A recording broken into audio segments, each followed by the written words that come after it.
Moikka! Minä oon Seija ja kuvaan tätä käsityöaiheista YouTube-kanavaa Kanta-Hämeessä. Tänään me lähdetään liikkeelle meidän kotoa ja tullaan tänne 3,5 kilometrin päähän kävellen Sammalijärvelle.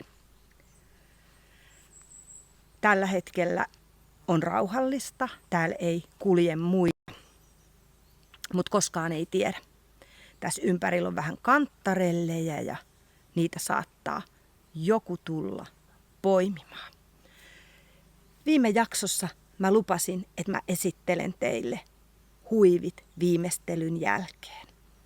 Tänään mä oon ottanut mukaan tänne Serene-huivin, kuusistotuubin ja sitten sen yhden dropsin ohjeella neulotun huivin. Toivotaan, ettei sade yllätä. Mä olin jo kerran tänne tullut pyörällä ja silloin vesisade, kaatosade yllätti ja jäi huivit kuvaamatta. Mut hei, tervetuloa hetkeksi Heimolaan.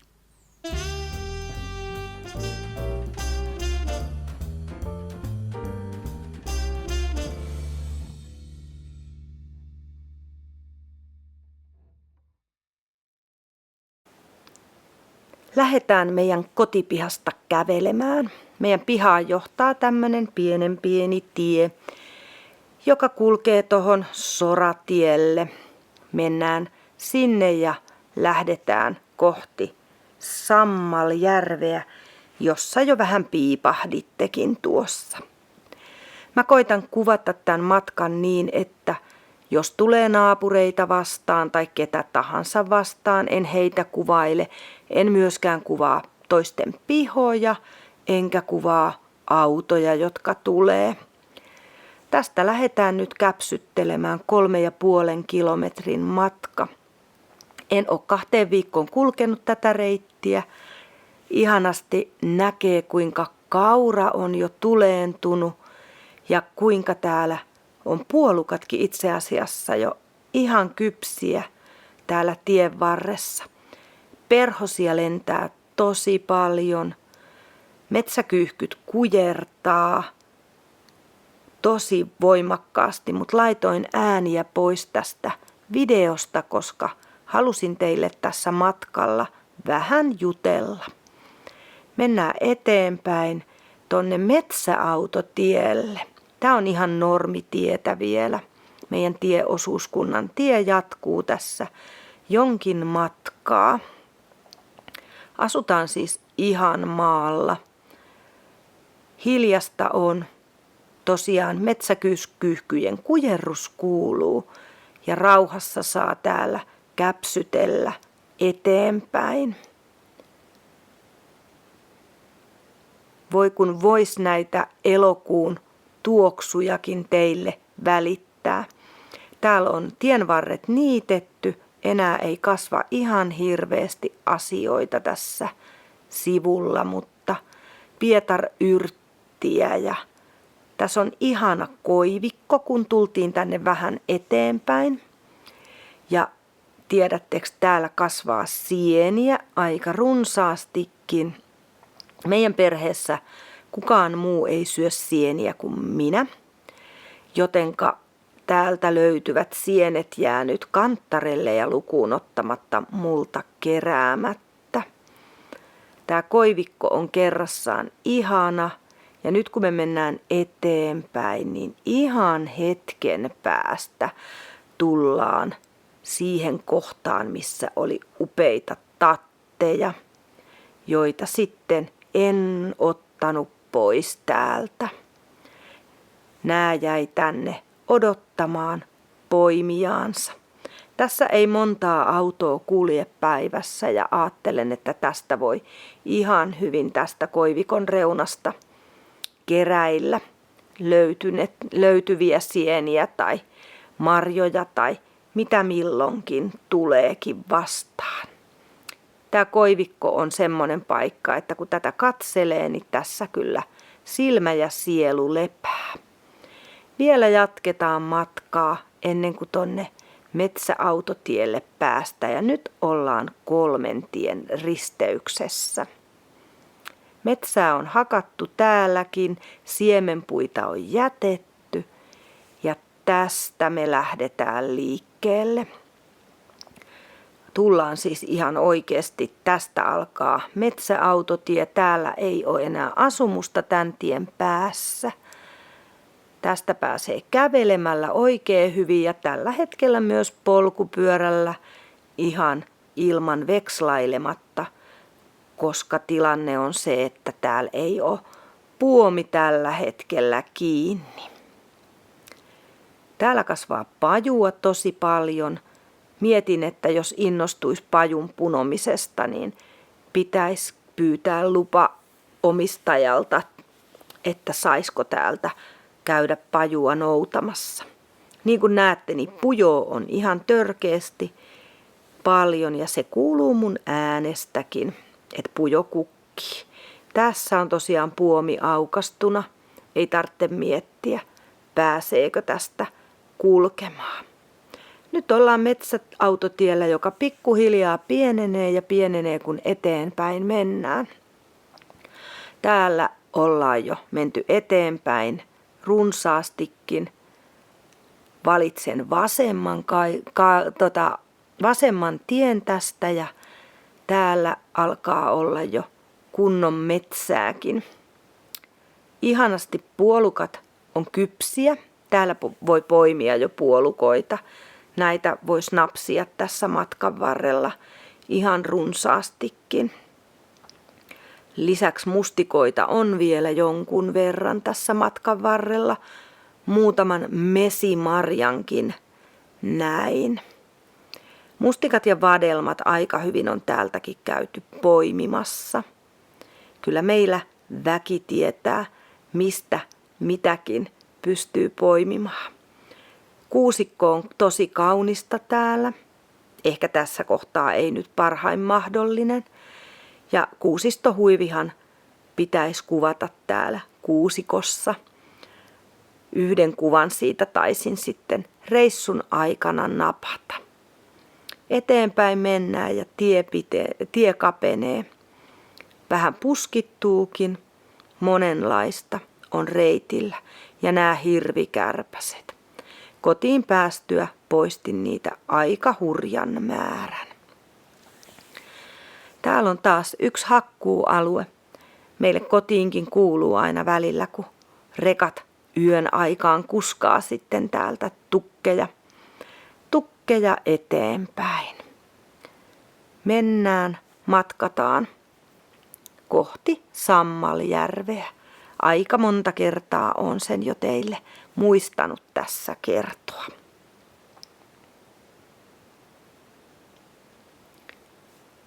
Loppukesän luonto ja metsä on taas ihan oma asiansa. Oon vähän syksyn lapsi. Itse asiassa tällä viikolla vietettiin 55-vuotissynttäreitänikin. Kai se elokuu sitten on semmoinen asia, mikä siksi tuntuukin niin hyvältä. Kohti syksyä kun mennään, niin heinäallergiat ja muutkin vähän helpottaa. Täällä kasvaa monenmoista. Ja pienenee tiet taas. Täällä mennään saniaisten ja koivikoiden tai oikeastaan tämmöisen sekametsän keskellä. Tässä samalla on vähän pongaillut, näkyykö minkä verran näkyy. Sieniä ja ihan muutama pieni kanttarelli on ollut täällä reunuksilla niiden tattejen jälkeen. Niitä en raski poimia, jätetään ne vielä kasvamaan. Ja sienten keruu tapahtuukin sitten, jos niitä näkyy, niin kotimatkalla. Enemmän tässä matkaa kuvaan teille nyt menomatkalla. Tässä on tien varressa ollut ja tien pohjallakin monenmoisia eläinten jätöksiä myös.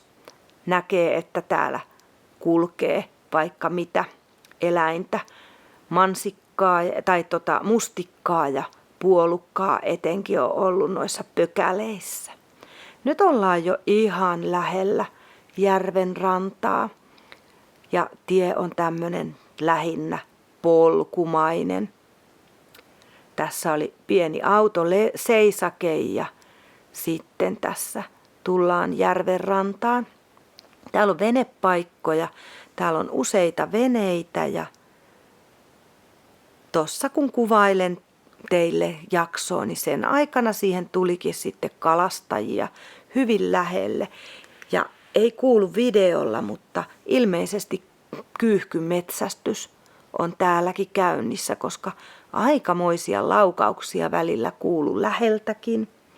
Onneksi ei kukaan sentäs meitä siellä ampunut. Ja sen tähden sitten en jäänytkään sen enempiä kuvailemaan tossa, kun lähdin. Ja tässä kohtaa yksi auto käy kääntymässä myös kuvauksen aikana. Se selittää mun katseet, joita on tossa sitten videon aikana, kun käännyn välillä järvelle päin ja välillä käännyn sit katsoon tai tarkennan katsetta tonne eteenpäin. Mutta yksi kaunis paikka tässä ihan meidän lähellä, tää Sammaljärvi on. En ole itse käynyt täällä uimassa koskaan, mutta mennään tuohon ihan rantaan. Mä teille näytän vielä tätä paikkaa. Ihan kirkasvetinen järvi, vaikka tosiaan Sammaljärvi täällä Sammaleisen metsän kupeessa onkin. Mulla on ollut selässäni reppu, jossa on ollut kameran jalka ja kännykällä tämän jakson teille on kuvannut. Järven toisella rannalla on mökkejä ja sieltä ilmeisesti sitten kalastajatkin tuli liikenteeseen. Tässä näkymässä sielu lepää.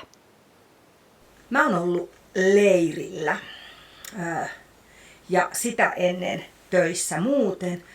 Mulla on takanani 11 päivän työputki ja yksi vapaa tässä oli eilen ja se meni kyllä täysin toipuessa. Nyt kun mä katson itseeni tuolta peilistä tai kamerasta, niin onpas silmäpussit. Mutta me ollaan tänään lähdössä puolison kanssa juhliin, ystävien juhliin, joten mä ajattelin, että tänään on pakko ottaa lenkki ja kuvaaminen yhdessä, jotta mä pääsen edes vähän liikenteeseen tänään. Tikka koputtaa tossa. Toivottavasti mun mikkini toimii. Järven toiselta puolen kuuluu äsken puhetta. Eli kaikki mitä mä teille kerron, niin kuuluu myös varmaan sinne. Mutta lähdetään liikkeelle mun festarihuivistani. Elikkä tämähän oli, tai on, Tiina Huhtaniemen, eli Titityyn omistaja, yrittäjä Tiinan mallilla tehty huivi. Mä aloitin tämän tekemisen ennen Jyväskylän neulefestareita. En saanut valmiiksi, enkä siellä tätä neulonut. Mutta nyt tää on valmis. Ja tässä on lankana Lucky Omen Jans Jennin merinosukka värissä Blue Multi.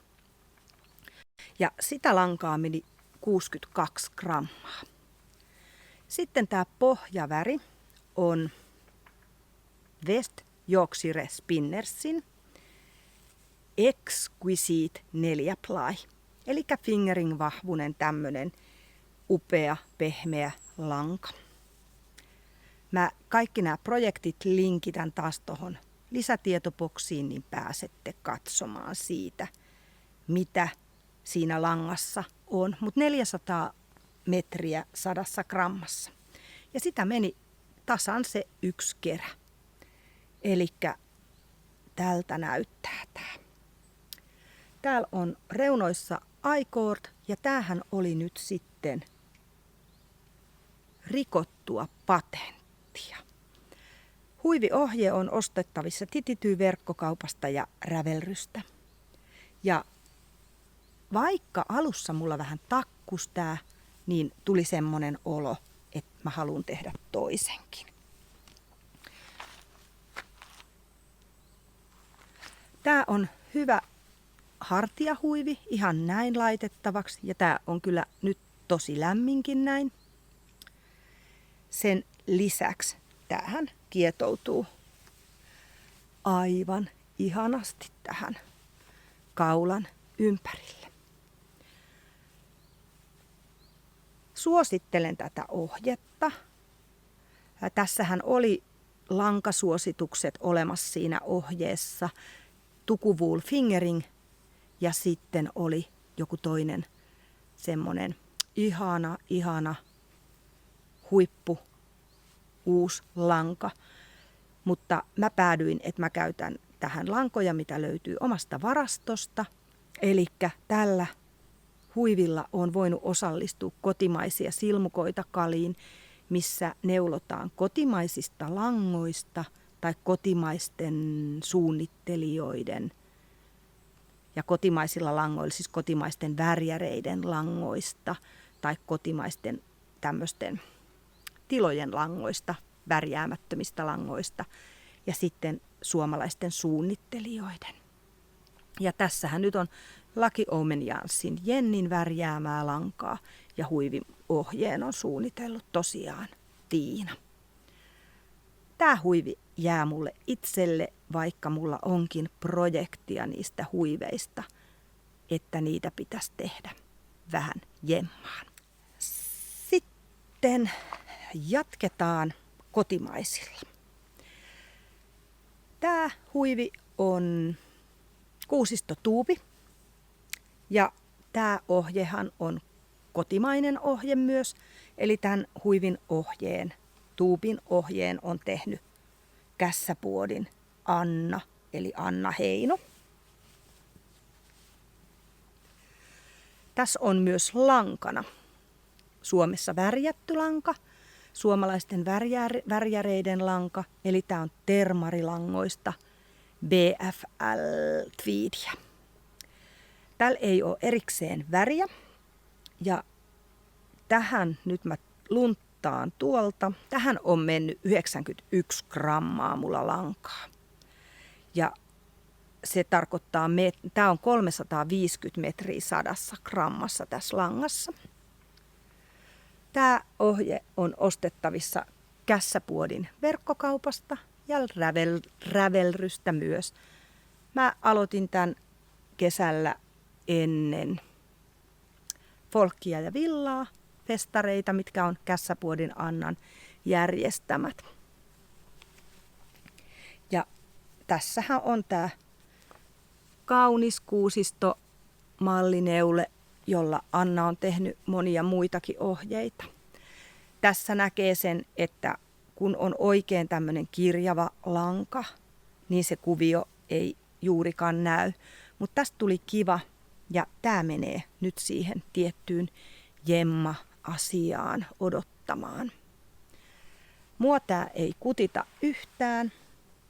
En tiedä sitten, että mitenkä jotain herkempi ihosta saattaisi kutittaa. Tää menee myös siihen kotimaisia silmukoita yhteisneulontaan. Taas mä huomaan, että mä oon ihan pihalla yhteisneulonnoista, mutta ainakin siihen. Tykkään tosi paljon. Tuli kaunis tuubi. Tällä hetkellähän mulla on sitten tuubihuiveista kesken siellä kotosalla oleva sumu-tuubihuivi. Mä otin sen leirille mukaan ajatuksena, että mä sitäkin ehtisin siellä tekemään. Ja vaikka en ollut ohjelma enkä turvallisuusvastuussa, niin 7 vuoteen ensimmäinen eläkeikäisten leiri, niin kyllä tiesi olevansa töissä. Täys leiriporukka kasassa ja niin me mentiin siellä. Mutta ihana leiri meillä oli. Tässä on nyt tämmönen pieni huivi. Tähän on mennyt lankaa 70 grammaa. Tää huiviohje löytyi Dropsin sivuilta, Garn Studio Drops. Ja tämän huivin ohje on, Dropsillahan on aina niitä semmosia numeroita, ne ohjeet. 234-35 ja sit huivin nimi on Fresh Rain. 4,5 puikoilla on tehnyt ja tässä mulla on lankana Pynjan lanka. Lankapohja on aune eli 100% merinoa ja tää väri on Bond kovalla peellä, ei Bond. Ja tää on huivi, joka aloitettiin tuolta kulmasta ja sit siihen tuli tommonen pintaneule. Lisäyksiä siis tässä keskellä ja myös tuolla sivuissa. Ja tää nyt on tarkoitettu tämmöiseksi kietasu-huiviksi.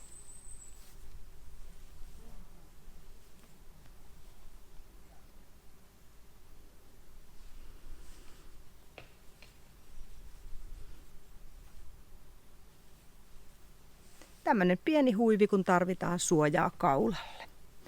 Tää väri on aika kiva, mutta tääkään huivi ei jää mulle itselleni. Tämmöiset neuleet tällä kertaa teille näytille. Mä huomaan, että täällä on hyttysiä, mä saan hirvikärpäsiä kimppuuni ja mä taidan lopettaa. Meillä on seuraakin tässä ihan lähellä.